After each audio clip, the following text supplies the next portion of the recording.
With increases of more than 3%, almost 100,000 business premises in the capital will face tax rises above the rate of inflation in April for the property taxes that they pay through rates to their local councils. The news comes as a host of major names on the high street are signaling financial problems.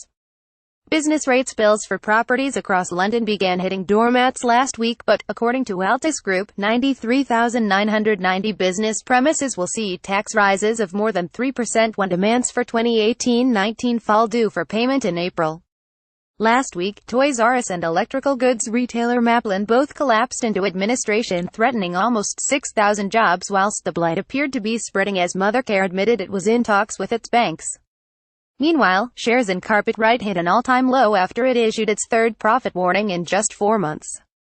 Fashion chain New Look is set to launch a company voluntary arrangement (CVA) with help from the accountancy firm Deloitte this week. Chancellor Philip Hammond sought to appease concerns over last year's business rates revaluation, announcing a £2.3 billion reprieve in his autumn budget by bringing forward plans to switch the inflation measure used to calculate annual increases from 2020 to April. Business rates will now increase annually in line with September's lower consumer price index (CPI) of 3%. However, under the revaluation, which came into effect on the 1st of April last year, transitional relief means that large increases to bills are phased in gradually over the 5 years of the new tax regime. The caps for 2018-19 limiting increases in bills are 7.5% for small properties, 17.5% for medium and 32% for large properties, to which the effects of September's CPI is then added, creating a double whammy of tax rises. Small properties are defined by the government as those with a rateable value of less than £20,000 and £28,000 in London. Medium-sized properties are classed as at a rateable value of up to £99,999, with large properties being defined as those at a rateable value over £100,000. The rateable value of a property is the annual open market rental value on the 1st of April 2015 and, under last year's revaluation of business rates, will determine tax bills for business rates for the next 5 years.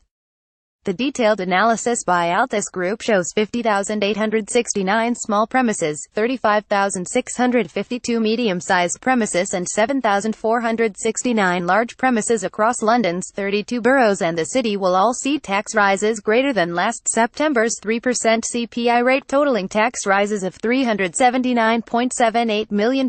There are 306,590 properties liable for business rates in London, and, under the revaluation, rateable values used to calculate tax bills rose 23.37% overall across London. Furthermore, the analysis shows 7,469 large premises in London will collectively face rises of £233.92 million, an average rate rise of £31,319 each. Alex Probyn, president of UK business rates at real estate advisor Altus Group, said, "The past few months have seen of collapses across both the retail and hospitality sectors, with many others teetering on the brink or considering large-scale closures. Historically, the spring is when chancellors have made key fiscal decisions, so it's not too late for a freeze in inflationary rises to help cushion the blow for those in transition amidst challenging trading conditions." Probyn added, "Businesses need to understand their new rates assessment and to check that what they're being told to pay is indeed accurate and correct. Councils across England have, however, made a special provision within their revenue forecasts and have set aside £1.2 billion